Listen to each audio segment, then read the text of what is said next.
The story of the A-5C actually starts in the late 1950s, with the Chinese government starting the mass production of the MiG-19, which was manufactured locally as the Shenyang J-6. The Chinese liked the MiG-19 as an interceptor, but wanted a jet attack aircraft for support. This led to the Chinese developing the Q-5, a ground attack jet aircraft based on the MiG-19. The Q-5 had a longer fuselage, reduced transonic drag, and had different nose and air intakes in order to fit a new radar system.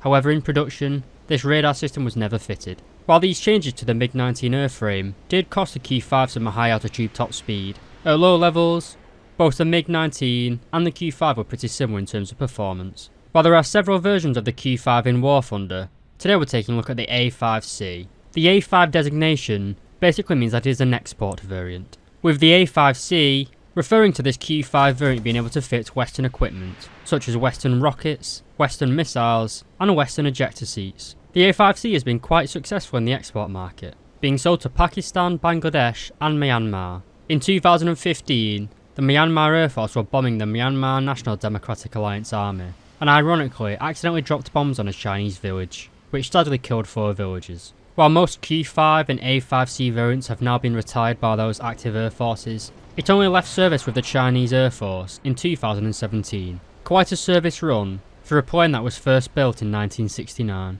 Alright lads, enough about real life, what about in War Thunder? Well, the A-5C is a premium rank 6 battle rated 10.0 jet fighter located in the Chinese territory. To run at this point it's going to cost you $60, but you do get 15 days of premium and 1,000 golden eagles to go with that. Being a premium aircraft, of course it's only going to cost you 10,000 silver lions to put this vehicle in your lineup.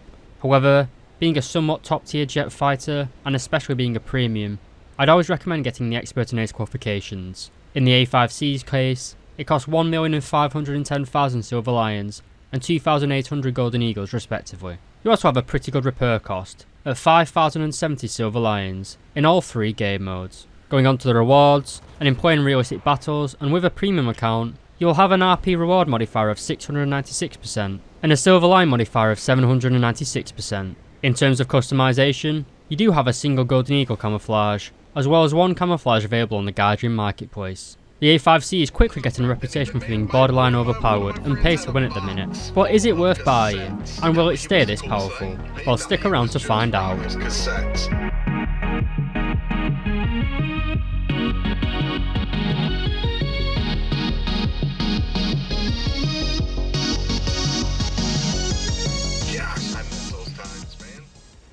One of the similarities between the J6 and the Q5 is the engines. Both planes use the Shenyang Liming WP6A-3 engine, which has an afterburning thrust output of 3,710 kg of thrust. These 2 engines give the A-5C a climb rate of 162 meters per second with clean wings. However, when carrying 2 missiles, this is reduced by 12 meters per second. The A-5C is also a supersonic aircraft, as it has a top speed of 1,447 km per hour at an altitude of 7,000 meters. This is notably lower than most other supersonic planes however. However, it's best really describing this plane as a transonic fighter. While it can break through the sound barrier, you can only really achieve it at high altitudes, and at lower altitudes, you will struggle to push through the sound barrier. And in my opinion, you don't really want to be going that fast in this plane, as it compresses an insane amount. Compression is when the air going over the wings basically compresses the control surfaces. This makes the plane very hard to control,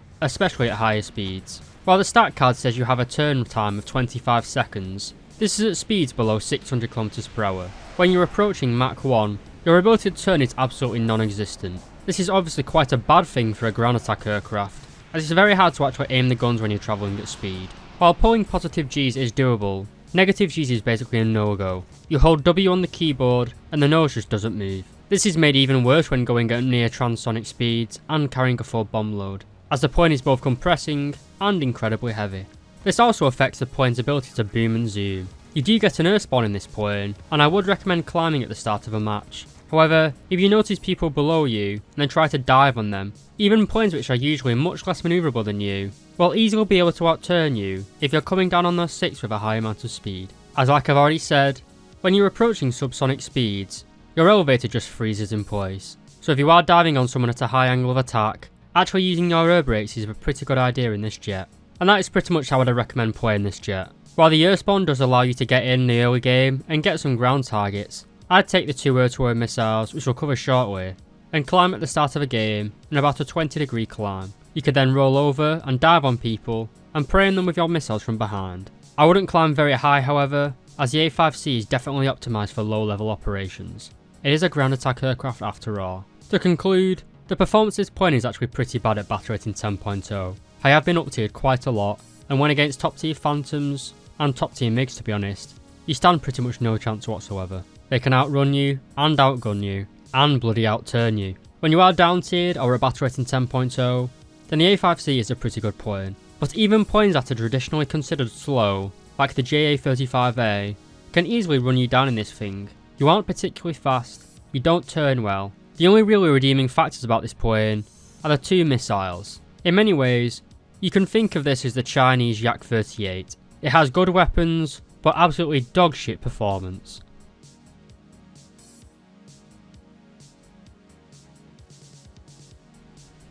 I said in the introduction that the A-5C does not get a radar, although it was designed to house one in its nose. This has a number of drawbacks. Not only can you not lock targets in general air-to-air combat, you also do not have a CCIP for your bombs, rockets or cannons. This makes aiming these weapons difficult, at least compared to most modern ground attack aircraft. The main guns on the A-5C are also a little bit underwhelming in my opinion. These are the 23mm Type 23 2Ks. You have 120 rounds in total, with 60 rounds per gun, and a fire rate of 900 rounds per minute. These are the standard Soviet 23mm cannons, although built in Chinese factories. They do hit very hard, however they have a very low muzzle velocity, making aiming them pretty hard, especially at top tiers where most engagements are transonic if not supersonic. The low speed of the projectiles makes head-on attack pretty hard, as most enemies use rounds which are firing faster than yours. For example, the American 20mm Vulcan gun simply outranges you and frankly outfires you, putting a faster and more dense pattern of lead downrange. Because of this, I wouldn't go head on in this jet, as it's a huge risk you probably aren't going to walk away from. But being a ground strike plane, luckily we have some other weapon options to pick from. However, this certainly is no MiG-27M. First up we have the bombs, and we have one choice. This is the 500-pound Mark 82 bomb. It contains 117 kilograms of TNT, allowing it to destroy any armoured vehicle within a radius of 8 meters. We then move on to the rockets, and again, we have one single choice. These are the Type 90-1 rockets. They have a high explosive anti-tank warhead, and contain 1.1 kilograms of TNT. This gives them 283mm of penetration, and fairly decent post-penetration damage. However, you can only carry 7 per wing, for a total of 14 rockets, and considering these rockets fire 2 at a time, 1 from either pylon, that gives you a total of 7 launches, or 7 salvos. I believe that the real-life A-5C could actually carry 28 rockets, and I believe Guardian is aware of this and may implement it in the future. Regardless though, actually getting a hit with these rockets is rather unlikely. While they do have a pretty good maximum speed of 700 meters per second, the lack of a CCIP makes aiming them rather difficult in my opinion. We then come on to the air-to-air missiles, of which we have 2. First up we have the AM-9P. These are infrared guided sidewinder missiles. They have a rear aspect lock range of 5.5 kilometers and 20 Gs of maximum overload. They have a very large seeker head, allowing you to essentially lead the missile before firing. These are the same missiles as found on the British FGR-2 as well as the Japanese EJ Kai, and are widely considered to be one of the best air-to-air missiles in the game. However, our next missile is probably considered the best air-to-air missile in the game. These are the Matra R550 Magic air-to-air missiles. Like the AM-9Ps, they are infrared guided and rear aspect lock only, for which they share the same 5.5 kilometers lock range. Unlike the AM-9Ps though, they have a maximum overload of 30 Gs, and actually contain a higher explosive filler of 9.6 kilos. While every air-to-air missile engagement is different, the general rule for the Matra R550s is if you launch them within a range of 2 kilometers, you're pretty much guaranteed a kill. Unlike the Soviet R60 missiles, which also have a 30 G maximum overload, the Matras don't seem to be that affected by flares, which is a huge plus. And that covers all the weaponry available for the A-5C. I'd definitely take the Matras over the AM-9Ps. They just seem a lot more powerful in pretty much every other way. While I've been playing in air realistic battles, like I said in the previous segment, I've simply been climbing at the start of a match, rolling over, and then firing off my 2 Matra missiles, basically guaranteeing me at least 2 kills a game. However, like I said in the conclusion of the last segment, after you fired both these missiles, the plane is rather a flying boat. can't really turn at high speeds, and your guns are rather ineffective. You could use this time to go back to your airfield and rearm, but in most modern matches, the game is either over, or there's an F-104 climbing to space. This reliance on the air-to-air missiles is why I said it's kind of like the Chinese Yak-38. Both the Yak-38 Premium and this A-5C Premium are very good as long as you have those missiles. Once you've fired them, you're no longer really a threat to the enemy, as you can't really turn, and the only thing you can do is go back and land, and get more missiles.